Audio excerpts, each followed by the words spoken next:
The Edmonton Oilers recently made their annual trip to Carolina to play the Hurricanes.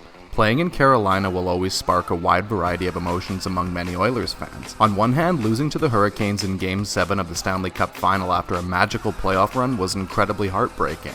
But on the other hand, it's fun to dive into the nostalgia around that gritty underdog team that was patched together on the fly. Let's take a look back at the players who were a part of the Oilers' 2006 run, how the team acquired them, and where they wound up. The salary cap era got off to an excellent start for the small market Oilers. The St. Louis Blues had a lot of big contracts and couldn't afford to keep Chris Pronger, who was one of the league's best defensemen at the time. The Oilers traded Eric Brewer and two prospects, Jeff Wojciechowski and Doug Lynch, to the Blues for Pronger and locked him up to a 5-year deal worth $6.25 million annually. Pronger had a huge season for the Oilers and he took his game to another level during the playoffs, scoring a team-leading 21 points in 24 games, while logging just over 30 minutes per game on average. Days after the Oilers' loss in Game 7 to the Hurricanes, Chris Pronger requested a trade out of Edmonton.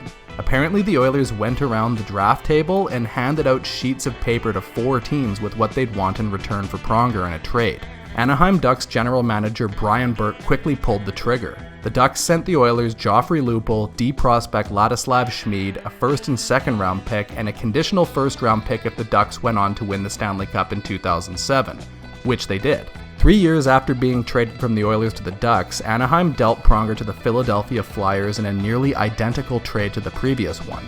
Philadelphia sent Joffrey Lupul, D prospect Lukas Spiza, and 2 first-round picks to the Ducks for Pronger and immediately went on a run to the Stanley Cup Final. Pronger's playing career came to an end in 2012 because of issues with concussions. He officially retired in 2015 and was inducted to the Hockey Hall of Fame that same year. In his post-playing days, Pronger has worked gigs running the NHL's Department of Player Safety and with the Florida Panthers front office. He now posts threads onto Twitter about finances. Just as the Oilers had benefited from the salary cap immediately following the end of the lockout, they found themselves having to let players walk to stay under the salary cap ceiling after their playoff run. Following the Pronger trade, 9 different players who suited up for the Oilers during the 2006 playoff run left the team in free agency. Let's go through them all one by one. Jaroslav Spacek was acquired by the Oilers in January of 2006 from the Chicago Blackhawks in exchange for prospect Toni Salmelainen, and he suited up alongside Pronger on the team's top defensive pairing. On the first day of free agency in July of 2006, Spacek inked a 3-year, $10 million deal to join the Buffalo Sabres, the team who had just lost in the Eastern Conference Final to the Hurricanes. Spacek played 5 more seasons in the NHL and wound up finishing things off with Carolina in 2012. He's now a part of the Czech Republic's national team coaching staff and was an assistant coach for the team at the Olympics in 2018 and 2022. George Laraque was drafted by the Oilers in the second round of the 1995 draft. He developed into one of the NHL's all-time most feared fighters and became a fan favorite in Edmonton over his 8 seasons with the Oilers. He signed with the Phoenix Coyotes in free agency, but was traded midway through the 2006-7 season to the Pittsburgh Penguins to be Sidney Crosby's bodyguard. Laraque finished his playing career with his hometown Montreal Canadiens and retired in 2010. Ty Conklin was made infamous for his flub behind the net that played a role in the Oilers losing Game 1 to the Hurricanes. Unsurprisingly, he opted for a change of scenery shortly after, signing with the Columbus Blue Jackets in free agency. Conklin did better in his only other playoff appearance in the NHL in 2009 when he was a member of the Detroit Red Wings, stopping 9 of 9 shots in relief of Chris Osgood in a win over the Chicago Blackhawks. He wound up playing 155 NHL games after leaving Edmonton with the Blue Jackets, Sabres, Penguins, Red Wings, and Blues and posted a .906 save percentage. He retired in 2012 and is now a goalie coach for the University of New Hampshire. Todd Harvey was drafted 9th overall by the Dallas Stars in 1993. He never lived up to his draft pedigree but had a solid career as a grinder, scoring 223 points over the course of 671 games. The Oilers signed Harvey in September of 2004 before the lockout started. He suited up for 10 games on the team's 4th line in the playoffs and scored 1 goal and 1 assist. The 2005-06 season in Edmonton's run was Harvey's last hurrah in the NHL. He played Senior A hockey in Ontario for 1 year and then retired afterwards. He's now the director of scouting for the Vancouver Canucks. Sergei Samsonov was another one of the mid-season trade acquisitions that the Oilers made ahead of their run. The Boston Bruins had traded Joe Thornton away earlier in the season, and they continued along with their plan of getting younger and shedding contracts by sending Samsonov to Edmonton in exchange for Marty Reisner, Jan Stastny, and a second-round pick. That second-round pick was used by the Bruins to select Milan Lucic at the 2006 draft. Samsonov was a very good middle six winger for the Oilers and was lethal on the power play. He scored 4 goals and 15 points in 24 games for the Oilers in the playoffs. Samsonov signed with the Montreal Canadiens as a free agent that summer. Later, Samsonov wound up with the Hurricanes, and he contributed 8 points in 17 games during their run to the Eastern Conference Final in 2009. He now works with Carolina as a development coach. Mike Pekka was acquired after the lockout ended in a trade with the New York Islanders that sent Mike York back the other way. Pekka was one of the NHL's best defensive centers in the late 90s and early 2000s, as he won the Selke Trophy in 1997 and 2002. He scored 11 points in 24 games in the playoffs and was huge for the Oilers in a shutdown role as their third-line center. Pekka wound up signing with his hometown Toronto Maple Leafs in free agency and retired a few years later in 2009. He's now an assistant coach for the Rochester Americans, the AHL affiliate of the Buffalo Sabres. Rem Murray was an NCAA free agent that the Oilers signed back in 1995. He played parts of 7 seasons with the Oilers and was traded to the New York Rangers in 2002 along with Tom Poti from Mike York. In 2004, Murray was diagnosed with a neurological disorder that figured to end his playing career. He spent the 2005-06 season playing on an AHL deal with the Houston Aeros, and played well enough to earn an NHL deal with the Oilers in March right before their playoff run. Murray put up 4 points in 24 games with the Oilers, serving as their fourth-line center. He signed in Finland for the 2006-07 season and played in Europe until retiring in 2012. Radek Dvorak was the 10th overall pick by the Florida Panthers in the 1995 draft. He quietly had a very solid NHL career, scoring 590 points over the course of 1,260 games. The Oilers acquired Dvorak and defenseman Corey Cross in 2003 from the Rangers in exchange for Anson Carter and prospect Aleš Pisa. Dvorak scored 50 points for the Oilers in 2003-04, but struggled in 2005-06 and scored just 28 points. In the playoffs, he scored just 2 points in 16 games. He played 8 more seasons in the NHL but never suited up in the playoffs again. He retired in 2015, with his last season coming in 2013-14 as a member of the Hurricanes. Though nearly half of the team's roster left in the summer after their run, the Oilers hoped that the internal progression of their young talent would help them run it back in 2006-07. That didn't happen, as the Oilers fell flat and were 7 points out of a playoff spot by mid-February. After using so much draft and prospect capital for the previous season's additions, Kevin Lowe figured it was best to lean into some kind of retool. The first player moved was defenseman Marc-Andre Bergeron. Now, I don't want to dwell too much on why Bergeron is infamous in Edmonton, because he had a good career as an undrafted offensive defenseman. Instead, let's focus on this absurd trade tree that he was involved in. In February of 2007, the Oilers dealt Bergeron along with their third-round pick in the 2008 draft to the Islanders for Denis Grebeshkov. When the offseason rolled around, the Oilers needed that third-round pick back so that they could sign restricted free agents to offer sheets. So what they did is they traded the 2008 second-round pick that they had received in the Pronger trade to the Islanders for defenseman Alan Rourke along with their own third-round pick from the Bergeron trade. The Oilers went ahead and signed Dustin Penner to a 5-year, $21 million offer sheet, and the Ducks couldn't afford to match it. So the Oilers gave them their first, second, and third round picks in 2008 as compensation. The Ducks used the first pick on Jake Gardiner, the second pick was used on Justin Schultz, and the third round pick, well, the Ducks traded that one to the Islanders in February of 2008 in exchange for, you guessed it, Marc-Andre Bergeron.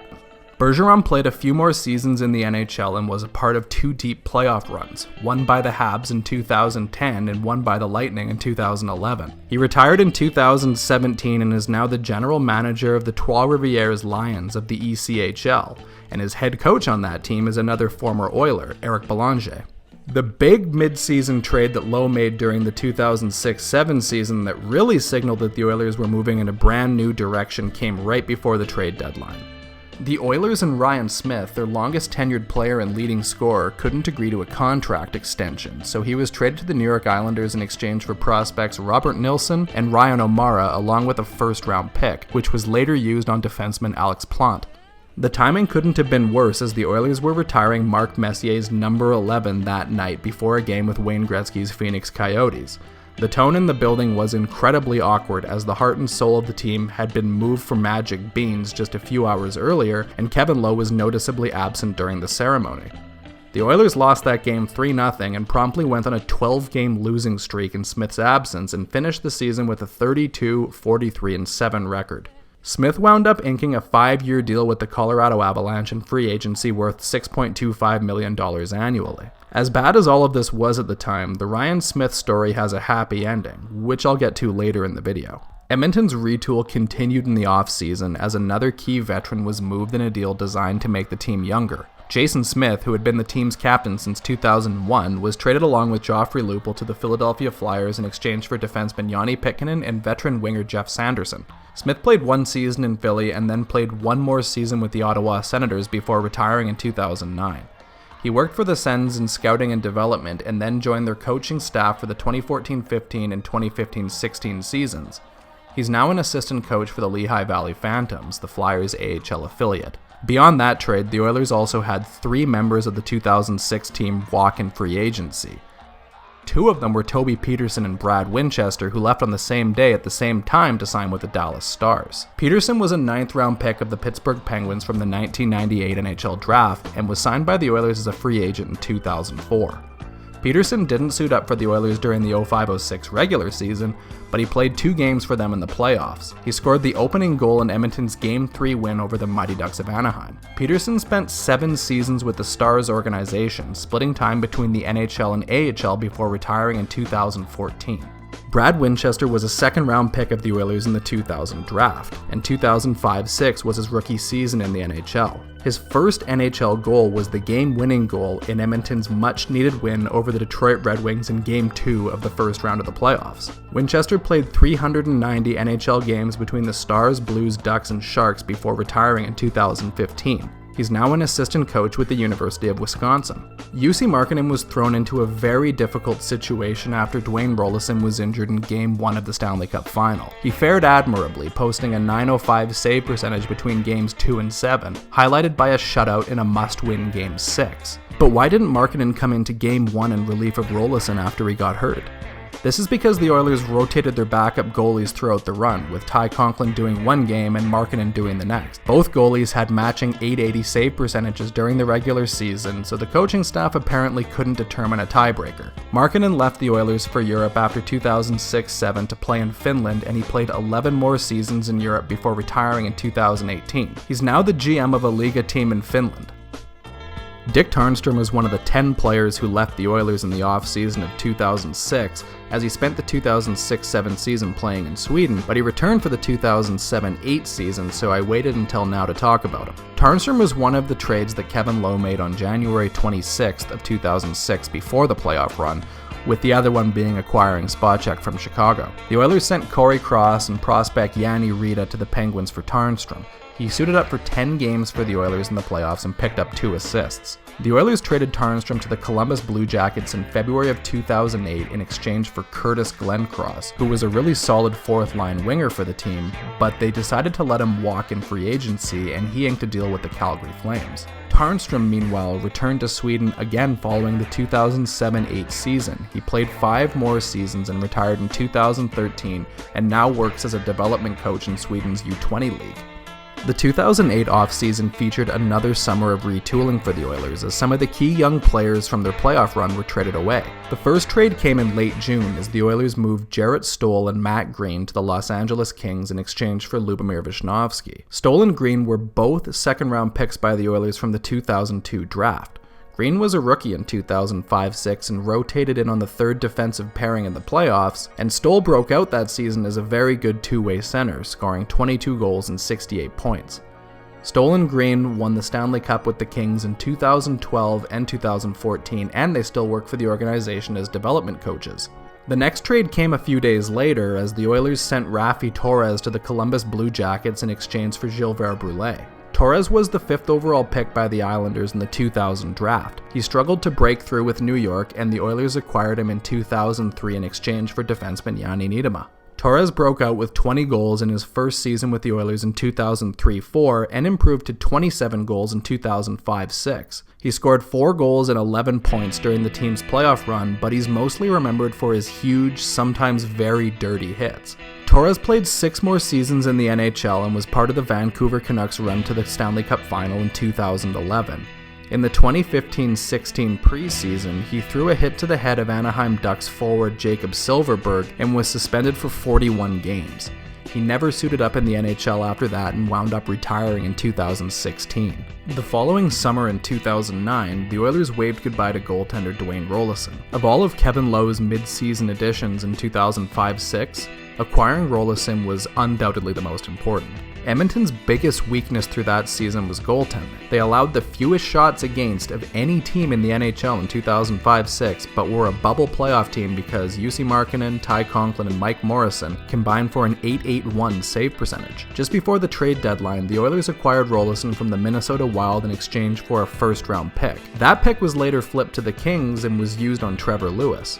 Roloson had a bit of a shaky start to his career in Edmonton, but he completely locked in during the playoffs as he posted a .927 save percentage in 18 games before getting injured in Game 1 of the finals. Roloson stuck around with the Oilers for 3 seasons after the run and posted a .909 save percentage over 174 games. He left to sign with the Islanders in the summer of 2009 because the Oilers didn't want to give a 40-year-old goalie multiple years on a contract. Instead, they signed Nikolai Habibulin to a 4-year deal. Roloson made one more playoff appearance after he left Edmonton. It was a run to the Eastern Conference Finals with the Lightning in 2011, in which he posted a .924 save percentage. Ironically, Marc-Andre Bergeron, as I mentioned earlier, was also a part of that Tampa Bay Lightning team. He joined the Anaheim Ducks as a goalie consultant in 2013 and currently works for the Victoria Royals of the WHL. The 2009-10 season was a disaster for the Oilers, and the team finally stopped trying to chase the playoffs and decided to lean into a full-on tank and rebuild approach. One of the veterans who got dealt ahead of that season's trade deadline was steady Steve Staios, Jason Smyth's partner on Edmonton's shutdown defensive pairing during the 2006 run. Staios signed with the Oilers in 2001 and played 573 games with the team, which ranks 11th in franchise history. He's quietly one of the better free agent signings the Oilers have ever made. In March of 2010, Staios was involved in the first ever trade between the Oilers and Calgary Flames. Aaron Johnson and a 3rd-round pick came back to Edmonton in exchange. Staios played 2 more seasons after that and then retired in 2012. He recently joined the Oilers as a special assistant to the general manager after having success as GM of the Hamilton Bulldogs of the OHL. Ethan Moreau was named captain of the Oilers after Jason Smyth was traded in 2007. The Oilers originally acquired Moreau from the Blackhawks in 1999 in a big trade that sent Dean McCammond and Boris Mironov to Chicago. Over 653 games with the Oilers, Moreau scored 112 goals and 212 points, and was known mostly as an effective defensive winger who killed penalties. Following the 2009-10 season, the Oilers intended to buy out the final year of Moreau's contract, but he was claimed on unconditional waivers by the Blue Jackets. He played the 2010-11 season with Columbus and the 2011-12 season with the LA Kings and then retired. Moreau is now the director of hockey at the Notre Dame boarding school in Wilcox, Saskatchewan. There are a few players who could be named as the MVP of Edmonton's Stanley Cup Final run. Chris Pronger, who logged over 30 minutes a game on average, or Dwayne Roloson, who is nearly unbeatable in net, but perhaps the most memorable performance was the one that came completely out of the blue from Fernando Pisani. A local Edmontonian, the Oilers drafted Pisani in the 8th round of the 1996 draft. He made his NHL debut in 2002-03 and had established himself as a good third-line winger by 2005-06. During the playoff run, Pisani popped off and led the team with 14 goals, 5 of which were game winners. That performance landed Pisani a 4-year contract with the Oilers worth $10 million. He had a solid season in 2006-07, scoring 14 goals and 14 assists, but the rest of his time with the Oilers was derailed due to a combination of injury and illness. Pisani signed a 1-year deal with the Chicago Blackhawks in 2010 following their Stanley Cup win. He scored 16 points in 60 games and appeared in 3 playoff games with Chicago. Pisani retired in 2012 and now works as a development coach for the Edmonton Oil Kings. Following the 2010-11 season, in which the team went 25, 45, and 12, the Oilers figured it might be a good idea to have some veterans around for the rebuild. So in June of 2011, they sent Colin Fraser and a 7th-round pick to the LA Kings for Ryan Smyth, who was entering the final year of the 5-year deal that he had signed with Colorado in free agency back in 2007. Heading into the 2011-12 season, 3 members of the Oilers' 2006 playoff run remained. It was the top line of Smyth, Shawn Horcoff, and Ales Hemsky. Horcoff was Edmonton's 4th-round pick in the 1998 draft. He made his NHL debut in 2000-2001 and broke out in 2005-06 with a 73-point season. Following the playoff run, Horcoff was a restricted free agent and he inked a 3-year, $10 million deal that walked him to unrestricted free agency. A couple of years later, the Oilers signed Horcoff to a 6-year contract extension worth $5.5 million annually. It felt like a big win at the time that the Oilers were able to get a core player to stick around on a long-term deal, but Horcoff had suffered a shoulder injury during the 2008 NHL All-Star Game and underwent season-ending surgery. He was scoring at a point-per-game pace that season and was never the same afterwards. The Oilers named Horcoff captain after Ethan Moreau was let go. It was a well-deserved honor given his tenure with the team, but the combination of the captaincy and his large contract made Horcoff a lightning rod for criticism in Edmonton. In the first 4 seasons of that contract, Horcoff scored 42 goals and 109 points over 236 games. The Oilers traded him in the summer of 2013 to the Dallas Stars for defenseman Philip Larson and a 7th-round pick. He played 3 more seasons in the league and retired in 2016. Horcoff is now the assistant GM to Steve Yzerman in Detroit and will surely be an NHL GM eventually. Many remember Horcoff in a negative light because his contract, but he was a very good player for the Oilers for quite a long time. He ranks 5th in all-time games played in Oilers history, which is an incredible win for a 4th-round pick. With Horcoff gone, only Smyth and Hemsky remain from the 2006 run going into the 2013-14 season. Hemsky was Edmonton's 1st-round pick from the 2001 draft at number 13 overall. 2005-06 was Hemsky's breakout season as he led the team with 77 points in the regular season and scored 17 points in the playoffs. In the summer of 2006, Hemsky was a restricted free agent and he inked a 6-year deal worth $4.1 million annually. Hemsky was fantastic for the Oilers in the first half of that deal, scoring 190 points in 210 games between 2006-07 and 2008-09, but injuries limited him to just 138 games in the latter half of the contract. At the 2012 trade deadline, the Oilers re-signed Hemsky to a 2-year extension rather than trading him to a contender. 2 years later, in 2014, he was moved to the Ottawa Senators in exchange for a 3rd and a 5th-round pick. Hemsky joined Horcoff in Dallas that following summer and had a couple of decent seasons with the Stars. In 2017-18, Hemsky suffered a concussion while playing for the Montreal Canadiens and never played in the NHL again. He officially retired in 2020. Hemsky sits 11th in Oilers all-time points with 477. Given his talent, he should be much higher on that list, but injuries got in the way of Hemsky being the superstar that he could have been. The final connection to the 2006 Oilers left the team 8 years after their run as Ryan Smyth retired following the 2013-14 season. Not keeping Smyth, who had been the heart and soul of the Oilers for years, around during the retool was one of, if not the biggest mistake of Kevin Lowe's tenure as general manager. The Oilers made the right move bringing him back for a second go-around so he could retire as an Oiler. Smyth wore the captain's C for the first time in his final game, an emotional farewell as the fans waved goodbye to not just a player, but an era as well.